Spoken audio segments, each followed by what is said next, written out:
శ్రీ సచిదానంద సమర్థ సద్గురు సాయినాథ్ మహారాజ్ కీ జై.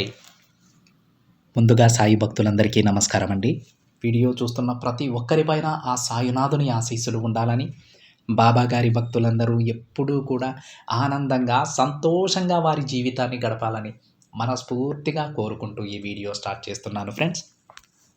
ఈ సందేశంలో బాబా గారు తన బిడ్డలకు ఒక జాగ్రత్త చెప్పబోతూ ఉన్నారండి. ఆ జాగ్రత్త ఏమిటా అని అనుకుంటూ ఉన్నారు కదా. బాబా గారు ఏమంటున్నారంటే, బిడ్డ మేలుకో తల్లి, నువ్వు నమ్మిన వారే నిన్ను మోసం చేస్తున్నారు, వారితో కొంచెం జాగ్రత్తగా ఉండు అని బాబా గారు అంటూ ఉన్నారండి. అసలు బాబా గారు తన బిడ్డలకి ఏం చెప్పాలనుకుంటున్నారో, ఎందుకు తన బిడ్డలందరినీ కూడా జాగ్రత్తగా ఉండమని చెప్తూ ఉన్నారో, అది మనం నమ్మిన వాళ్ళతోనే జాగ్రత్తగా ఉండమని బాబా గారు అంటూ ఉన్నారండి. అసలు బాబా గారి మాటలలోని అంతరార్థం ఏమిటో స్వయంగా తండ్రి మాటలలోనే విని తెలుసుకొని ప్రతి ఒక్క బాబా బిడ్డ జాగ్రత్త పడతారని మనస్ఫూర్తిగా కోరుకుంటున్నానండి. బాబా గారు ఏం చెప్తారంటే, బిడ్డ నువ్వు నమ్మిన వారే నీతో మంచిగా నటిస్తూ నిన్ను బాధ పెడుతున్నారు, మేలుకో తల్లి, వారి అసలు రూపం ఏంటో తెలుసుకో. మరి బాబా నేను ఎలా బయటపడాలి అని నన్ను అడుగుతూ ఉన్నావు కదా. ఒకవేళ నీ ప్రశ్న అదే అయితే సమాధానం చెబుతాను విను. దిగులు పడకమ్మా, వారిని నువ్వు ఎలా ఎదుర్కోవాలో చెబుతాను. శ్రద్ధగా నీ సాయి చెప్పేది విను. క్షణంలో నీ మనసులో ఉన్న భారమంతా దూరమైపోతుంది. వెంటనే నీ మనసు కూడా కుదుట పడుతుంది తల్లి. చూడు బిడ్డ, వాళ్ళు నిన్ను మోసం చేస్తున్నారంటే అది వాళ్ళ తప్పు కాదమ్మా. వాళ్ళ తప్పు ఎట్టి పరిస్థితుల్లోనూ కాదు. అది పూర్తిగా 100% నీ తప్పే. ఎందుకంటే వారిని అంత గుడ్డిగా నువ్వు నమ్మావు. వారిని అంత గుడ్డిగా నమ్మడం, మోసపోవడం నీ తప్పే కదా. ఎవరు ఎలాంటి వారో తెలుసుకోవాలి కదా తల్లి. సరేలే, ఇకనైనా జాగ్రత్తగా ఉండు. నన్ను నమ్ము. నీకు మోసం చేయాలి అని అనుకునే వాళ్ళకి వాళ్ళ మోసాన్ని వారికే తిప్పి కొడతాను. అవును బిడ్డ, నా ప్రియమైన బిడ్డవి తల్లి నువ్వు. నీకు ఎవరైనా కీడు తలపెట్టాలని తలచినా సరే వారి సంగతి నేను చూస్తాను. చూడమ్మా, నీ ఆలోచన నీ జీవితాన్ని మార్చేస్తుంది. కాబట్టి ఏదైనా ఒకటికి 10 సార్లు ఆలోచించు. మంచినే తలుస్తూ ఉండు. అప్పుడే నీకంతా మంచి జరుగుతుంది. ప్రేమగా పలకరిస్తే పరాయి వాళ్ళు కూడా నీ వారవుతారు తల్లి. అలా కాకుండా మాట కొంచెం కఠినంగా ఉంటే నీ వారు కూడా, నీ సొంత వారు కూడా పరాయి వారైపోతారు. అందుకే అందరినీ ప్రేమగా పలకరించు. పోయేదేముంది, ఒక మాటే కదా బిడ్డ. అలా అని అందరినీ గుడ్డిగా నమ్మకు. నువ్వు ఏం చెప్పినా సరే ప్రతి ఒక్కరూ చెప్పింది విను. నీకు ఏది మంచో నీ సొంత నిర్ణయం నీకుండాలి. సరేనా? చూడు తల్లి, నీకొక కథ చెబుతాను విను. ఒక కప్ప తామర పువ్వు చుట్టూ తిరుగుతూ ఉంటుంది. కానీ ఎక్కడి నుంచో వచ్చిన ఆ పువ్వు తీగ మాత్రమే దానిని ఆస్వాదించగలదు. అలానే నువ్వు ఎక్కడ ఉన్నావన్నది ముఖ్యం కాదమ్మా, ఏం చేస్తున్నావన్నది ముఖ్యం. ఎలాగైతే ఎంత ప్రవాహం వచ్చినా ఎన్నాళ్ళ వరకు ఆ తీగ తామర పువ్వును పట్టుకొని ఉంటుందో అప్పటి వరకు ఆ పువ్వు తీగ సొంతమే అవుతుంది.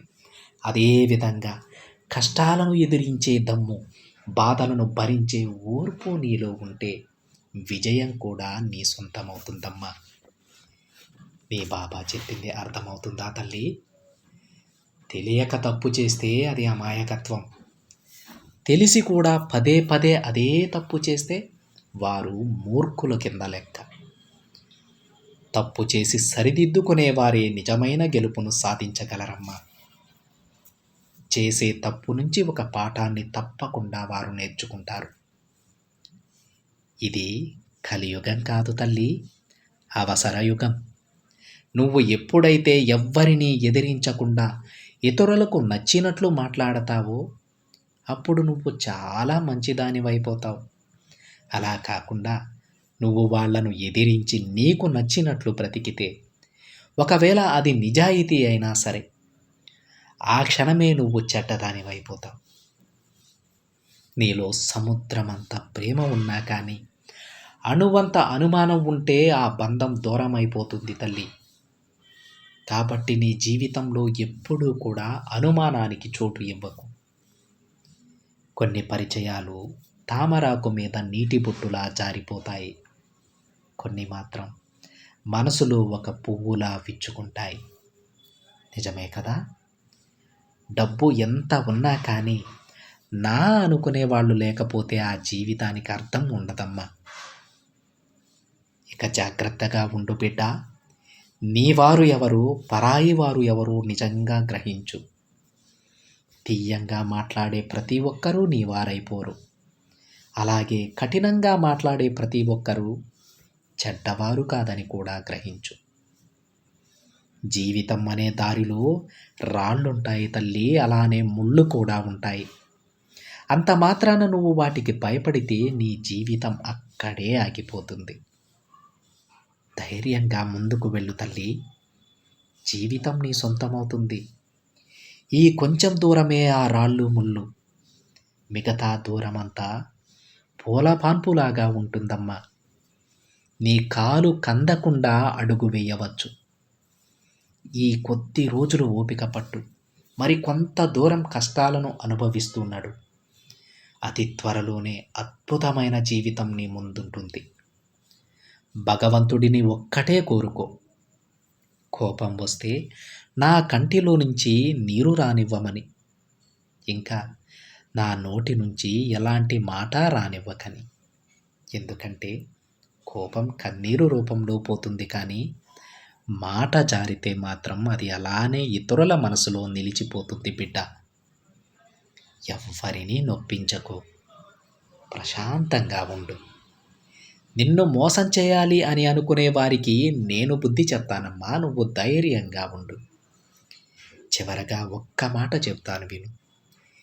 దేనినైతే నువ్వు చూసి భయపడి వెనకడుగు వేస్తావో అదే నిన్ను అనుక్షణం వెంటాడుతుంది, గుర్తించుకో. అలా కాకుండా ఒక్కసారి ఎదురెళ్ళి చూడు బిడ్డ. ఆ భయమే నిన్ను చూసి పారిపోతుంది. అర్థమైంది కదా? నీ వెనక మాట్లాడే మాటల గురించి పట్టించుకోకు. నీ మనసుకి నచ్చింది నువ్వు చెయ్యి. అంతా మంచే జరుగుతుంది. నీకు తోడుగా నేనుంటాను కదా అని బాబాగారు అంటూ ఉన్నారండి. బాబాగారి సందేశంలో చెప్పినట్టు తీయగా మాట్లాడే ప్రతి ఒక్కరూ మనవాళ్ళు కాదు, కొంచెం కటువుగా మాట్లాడే ప్రతి ఒక్కరూ మనకు చెడ్డవాళ్ళు కాదు. ఎందుకంటే కటువుగా మాట్లాడే వాళ్ళల్లో ఎక్కువ ప్రేమ ఉంటుందండి. మనం ఎక్కడ చెడిపోతామో అని వాళ్ళు అలా తిట్టవచ్చు. ఉదాహరణకు మన అమ్మగారు కానీ, నాన్నగారు కానీ, లేదంటే మన బంధం కూడా కావచ్చు. కానీ మోసం చేసేవాళ్ళు అలా మాట్లాడారండి. చాలా తీయగా మాట్లాడతారు. ఎందుకంటే వాళ్ళు మీతో మిమ్మల్ని నొప్పించారంటే వాళ్ళకి కావలసిన పనులు జరగవు. అందుకని వాళ్ళు చాలా తీయగా తేనె పూసిన కత్తి వలె మాట్లాడతారు.